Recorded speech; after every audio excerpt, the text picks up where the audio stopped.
Hey Durango community, this is Alon coming at you with another Durango video. And I'm back at with another 10 tips to help players progress in this game. And these 10 tips are going to definitely help you survive better. So I'm going to start out here with it's all going to be just a slideshow. So, of course, sorry, I don't want to, make you think that you're going to get to see any gameplay. Sorry, everybody faked you all out. All right, so here we're going to start off first with my first tip. My first tip is to make sure you have as many pets as you possibly can. In the beginning, you have the ability to have one. As your skills go up in survival, which is one of your different base skills that you work with. And I'll show this which skill I'm referring to here in a second. But having as many pets as possible to carry as much as they possibly can, because you see here my Centrosaurus, which I have 3 of them. They're all massive pack animals that can carry 140 weight, which is very good for a lot of gathering. And bringing things along with Jeff, my smaller guy, he actually brings all my tools, and my super fast guy at the bottom carries my tent and workbench with me. So that's how I travel around, is having a bunch of animals able to help carry a lot. So that's my first tip right there, right off the bat. And as you see, as you progress in level, you'll be able to carry more and more animals as you go. So I still have one more that I can get when I hit level 60 in survival. All right, my second tip, number 2, is to always have a couple of the animal healing medicines on you for your animals, because unfortunately to say, they tend to die quite often. Now, the nice thing is, if you have the skill selected here, it's in your cooking under medicine. It's a very basic skill. You then can create the animal medicine and carry it on you on a regular basis. It really doesn't take much to make. Right, yep, here we do. We do have it here. Bark, leaf, and water, and it doesn't matter what level it is. So it's really easy to make with any basic workbench to strip the bark. So, yep, that's number 2. Number 3 is make sure you have a fast pet. I was referring to this in the very beginning. As you look at all my pets, you're like, oh, why would you? Yes, he can't carry anything more than 10, but his movement speed of 700, is just as fast as some of the fastest raptors in the game. So to be able to get around on the islands as fast as possible, and also to stay away from very, very harmful groups of other animals that may attack, it's probably, or dinos. Dinos doesn't matter. I was gonna say the pavominus. Oh, Pavmimus. Sorry, with my pronunciation, is what I would say. Besides from the other raptors that have the 700 movement speed, are the best in the game to be able to get around. My next tip, number 4, is going to be pick a combat of either one of the 4 main ones, which is either sword, axe, blunt weapon, or lance mastery. There's a whole bunch of different weapons for each one of these groups, so it's not like you're really, putting yourself into a small area but it does help out, because there's one-handed and two-handed for each one of these. So pretty much you have in all these different ones, the lance also has and the barehanded and the one-handed action, and the two-handed, yeah. So each one has its own. There's sub parts to each one of these as well. So having a mastery helps you kind of hone those weapons and make them a lot more powerful than they would normally be, and you're going to be a lot better with them. So it also helps to be able to kind of carry all of the same weapon type, and also be able to tell other people which weapons to make specifically for you. All right, on to the next tip, and that's going to be Up here in the top right, as you can see, I have 41 to 739 SP points right now. I did just level up, so of course I have a little more than I normally do, but typically I have about 20 that I save up, and I do say that you should save a little bit of SP points periodically, because when you level up does not mean that your skills level up at the same time. Some do. Your main skills, like gathering and survival, typically level up when I level up. But what happens with all the other skills is they level periodically as you are using the skills.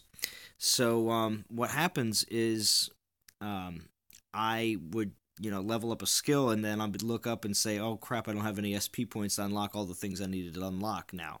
So I typically keep a couple, about 15, 20, just so I can unlock things as I level them up while I'm leveling my actual character. Next tip we have is going to be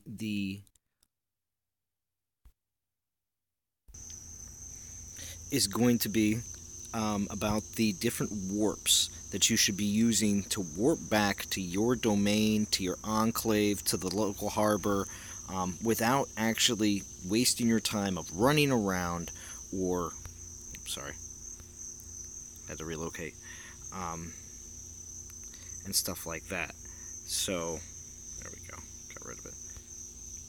So when it comes down to doing that kind of stuff, you go into your actual map for your island here, as you can see, and this is just found by just bringing up your just general map, and you will see on the right hand side you can tap to warp all these different places, and when you do that, you will be able to go there for free. There's no coin, people sail back and stuff like that. Never sail back. That's just wasting your T-coins. So always warp back home, always send stuff back through the warp so you can carry as much stuff as possible. Make your trips, worth it. And also make it sure that you're warping around and traveling and not wasting too many T-coins going from warp to warp or sailing places and stuff like that. Be very frugal with your T-coins. Alright, my next tip is going to be for the pick of the new islands here. We have the periodically islands go away, new islands are added all the time, and when they're first added, a new symbol comes up for the very first, I don't know if it's the first hour or less, but these new symbols pop up and show which islands have just been released. So when I have jumped onto these islands, I've noticed, and other people have told me as well, is that you can get these lost packages. Here's a clip of me. I found 3 lost packages very close to each other.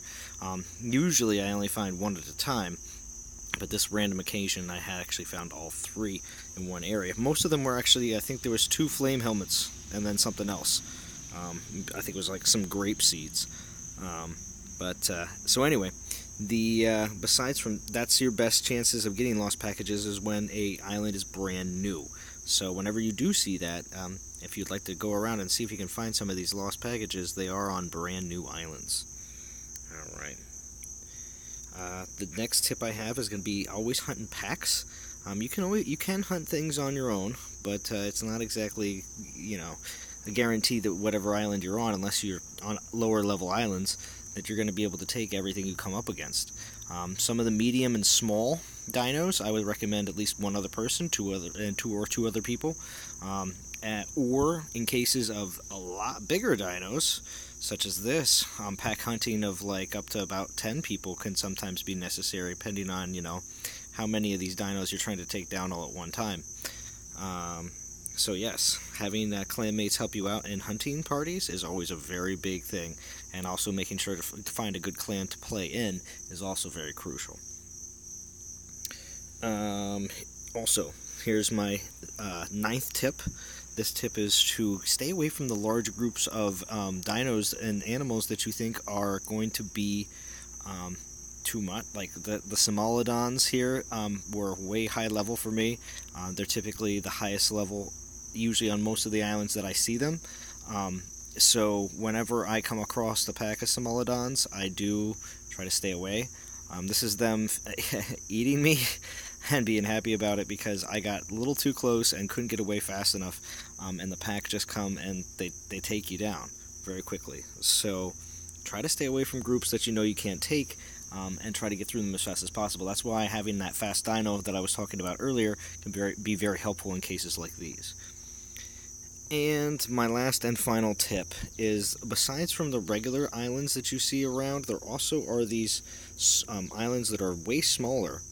They only come out for one day, and they have only a couple, like 1 or 2 whirlpools and 1 crater on it, and they do have lost packages. I have seen that, but they also sometimes have a large dino on them as well. But it's something that as soon as these kind of islands come up, people go and take down most of the stuff that's on it very quickly. So unfortunately to say, a lot of times whenever I've jumped onto these islands, they've been pretty bare with nothing on them. So they are something that you do have to kind of jump on, when you first see that it's brand new, to see if you can actually reap some of the benefits of those islands. Alright, so those are my new top 10, or not top 10, but new tips for Durango players to help you out and survive better in this wonderful game.